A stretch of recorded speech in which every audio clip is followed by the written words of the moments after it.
Hello one all, it's your My Hero Academia Vigilantes, Chapter 88, Intruder. In this chapter, oh my freaking god, this chapter, it made me want to see the rapper join the main series, join the Suicide Squad so freaking badly. I mean, once O'Clock is done beating up all the guards, getting all the incriminating evidence, he comes out of the room playing Sneak Out of the Facility, and there's, Rapper standing over him, all draped in shadows, like, oh, it's gonna be bad, he's gonna attack him, he's gonna try and kill him. No! He gave him half the prize money, which appears to be somewhere between like $1,000 and $2,000. I really need to get into underground illegal fighting if that's how much money I can make in a single fight. And he just spends, the whole rest of the chapter trying to convince him they should have a real fight, a true brawl. It's just, oh my lord, this man. He is such an honest, good person. If it wasn't, for the whole wanting to fight to the death kind of thing, he would have been an amazing hero. And I do find it very interesting that, in a way, Rapper creates Knuckle Duster. I mean, tells him, man, I saw you in the fight, you were having fun, you were loving it. In that long, drawn-out brawl we were having, your soul was singing, man!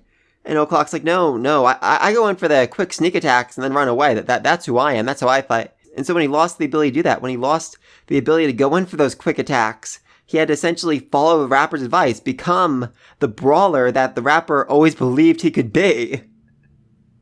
Oh, I just absolutely love that. So yeah, I'm not really sure what his role is going to be moving forward. I really don't think he's going to end up fighting Mirko. He's not in for the whole, group brawl thing. He's more of a one-on-one kind of guy. So he's going to help O'Clock escape and get knocked out. I mean, is this where, O'Clock gets his quirk stolen? I'm not sure, but I really do think the Rapper is going to get another chance to shine before this flashback comes to an end. I'm very excited for that. I'm so convinced he's going to end up coming back in the main series now. I mean, he basically already has a letter of recommendation from Fat Gum after, he was so nice to them after he lost the fights. If O'Clock is still alive in the main series, big if right there, he could recommend him too. Two top-ranked heroes telling the government this guy is on a level, that's something they're probably going to believe. So, curious about that. Anyway, then flashing over to Mirko, she steals a tiger mask and goes in the cage as Tiger Bunny, a tigerish bunny, whatever the freak that means. And almost instantly, everyone very quickly realizes, hey, that's Usako, the legendary schoolgirl hooligan who beat up everyone in those fighting clubs a few years back, which, what? In the end, she vanished after being taken into custody and the name of her school was exposed. So many questions about all of that. Like, literally every detail in there. For one, I don't think her name is actually Usako, so did she change it after she was taken into police custody? I mean, it makes a certain level of sense if you want to, avoid villains coming after you because you beat them all up in the past. But the bunny ears are a very big red flag that tells anyone near her, oh, that's Usako. I mean, even wearing a mask, all these fighters very quickly, almost instantly realized who she was, so weird. Also, she apparently got into a whole bunch of fights in fight clubs, and yet she was still let into a hero school? In the last chapter, they straight up said they went to a hero school in Hiroshima. See, after all those illegal fights, she was still allowed into hero school. How? I mean, the very first chapter, Baku was afraid that if he and his friends got caught bullying some younger kids for their arcade money, it would go on his permanent record and he wouldn't be able to get into UA. But Mirko got in after, a whole bunch of illegal fights? That's weird. I mean, I have two possible explanations for that. First of all, the detective has already made it very clear that things used to be done very, very differently. If a couple thugs wanted to protect their home from villains by beating them up or, maybe a little worse than that, hey, the cops weren't looking. I mean, we were over here. We didn't see anything. So maybe this was an era where there was some more flexibility allowed with the laws that heroes could break, the laws civilians could break and still become heroes. Or secondly, and this is way, way less likely, but I just want to throw it out there, is it possible that Mirko is like Hawks? Is she a secret government agent? Okay, yeah, just saying that loud made me want to laugh, but I mean, she's in the middle of an underground fighting ring, surrounded by the police, who are about to burst in, and, everyone in the club knows that she's there, the legendary schoolgirl hooligan, and I can't imagine the police are going to have all that hard time tracking her back down. So, yeah, she's basically been caught, illegally fighting. Unless she has, like, a provisional hero license, even then I don't think that would actually justify this. She's probably gonna be arrested, probably, kicked out of school unless, someone somewhere intervenes. I mean, if O'Clock makes it out of this fighting ring without, having his quirk stolen, I'm still a little unclear on that. He might be able to argue, hey, she made a huge distraction and because of that I was able to escape. But if that's not the case, if he doesn't stand up for her, then I feel like the only other option would be if the government intervened. If they said, wow, this girl is really strong, really powerful, we should make her work for us like we did with Hawk. She'll be our agent, inside the upper ranks of hero society, and she'll be able to get us all sorts of information about villains and all that. And, maybe if one of our experiments or our various crimes come to light, she can cover for us. That works? Yes. All right. So she's going to work for us now. Very, very unlikely, but that's really the only way I could justify her, still being allowed to be a hero after all of this.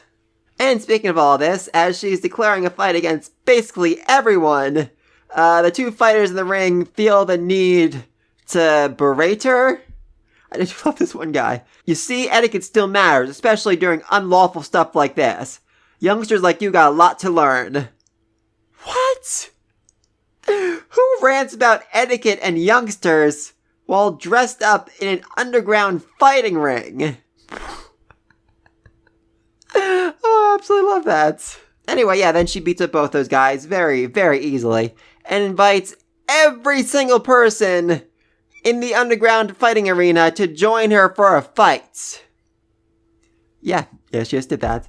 She literally declared war, and the fighters are a little surprised at first, but they're like, heck yeah, that sounds like fun! They all burst into the ring. I'm a little concerned about the one guy with heart's fries who wants to be kicked by a schoolgirl bunny. Whole lot wrong with him, but hey, you do you. So yeah, this is going to be a very interesting fight between her and literally everyone. The announcer even says the audience can join in if they want. Oh, this is pure, this is the ultimate epitome of chaos and anarchy, and I freaking love it. Actually, I kind of feel like anywhere Mirko goes can be the pure epitome of chaos and anarchy. And I absolutely freaking love the announcer. It's total mayhem. Any semblance of order has gone out the window. With all these unregistered challenges in the mix, all bets are off. Literally. There's no betting on this exhibition match. The whole audience is invited to join the fray for the thrill of it. Nothing to gain, nothing to lose. Oh, I just love how much they all love fighting. And, yes, this is being used to test illegal drugs, but at the heart of it, these people, they just love a good brawl. They just love a good fight. And in a hero-based society where basically everyone has superpowers, but nobody's allowed to use them, places like this need to exist. Just a chance for people, can blow off some steam by beating the living daylights out of someone, or, setting someone on fire with their superpowers. Honestly, I'd be very interested in seeing something like this in a somewhat more legal setting. As I was said quite a while ago, that the UA Sports Festival was essentially the most watched event on the planet because, the Olympics didn't adapt. They don't allow people to use their quirks, which also probably means that there is no fighting, sports, any kind of event in all of Japan or maybe even the entire world where people are actually allowed to use their quirks, which is just very depressing. It would definitely be popular given how many people watch the UA Sports Festival, but I'm guessing government regulations forbid it because they don't want to show the people non-heroes using their quirks because then it would, encourage other non-heroes to use their quirks maybe in daily life, and they're trying to prevent that from happening. Curious, let me think about that down below. Anyway, last panel, very, very concerning and amusing turn of events. I was planning to abandon that arena, but perhaps not. Instead, why not harvest the more valuable quirks? So yeah, that's probably the Doctor and All for One laughing maniacally behind those cameras. And I'm actually very curious about this because if the timeline is right as I remember it, All for One didn't fight All Might yet, meaning he should still have his face, and that's not something we've ever seen in the main series, even in flashbacks or dreams or anything. His face has always been covered and hidden. I really doubt Vigilante is going to be, the time and place they show it, but I don't know, I'm just curious about that. How are they going to depict him? So what exactly is he planning? Is he going to release some sort of, sleep powder, gas, whatever, into the arena, knock everyone out, and then grab as many people as he can and bring them to his labs, his facilities, so he can steal their quirks, or just, walk around grabbing them left and right? That'd certainly be funny, he's just sort of walking through the crowd, touching person, stole your quirk, touching person, stole your quirk. Oh, for, the big bad of the series, that would just be a hilariously subtle way of doing things. And is this going to be how O'Clock loses his quirk? I'm not sure about the exact timeline of when that happened, but at the very least, it's probably, got him on All For One's radar, and it's the reason why down the road All For One stole his quirk if it doesn't happen here. I'm rather curious about that, but please, let me think all this down below. How exactly is Mirko gonna get away with all this illegal fighting she's doing? Government agent, or did the cops just look the other way? I mean, the older detective definitely seems like the kind of guy who would look the other way in this situation.